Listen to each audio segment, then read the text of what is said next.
সবচেয়ে আগে সেটা হলো যে জনগণের আস্থা অর্জন করা, জনগণের যে সমস্ত চাহিদা সেগুলো পূরণ করা।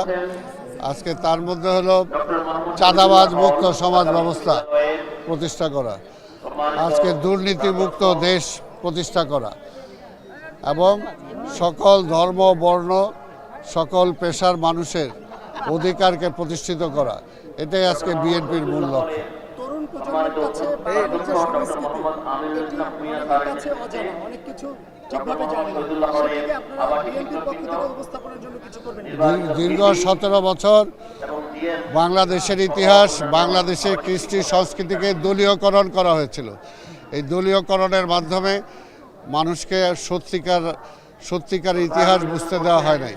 তো সেই কারণেই বিএনপি দেশীয় সংস্কৃতিকে সবসময় ধারণ করেছে, দেশীয় ঐতিহ্যকে সবসময় ধারণ করেছে এবং সেগুলো নতুন প্রজন্মের মানুষের কাছে, তরুণীদের কাছে ছড়িয়ে দেওয়ার চেষ্টা করেছে। বর্তমানেও সেই একই ধারায় একইভাবে অব্যাহত থাকবে বিএনপি।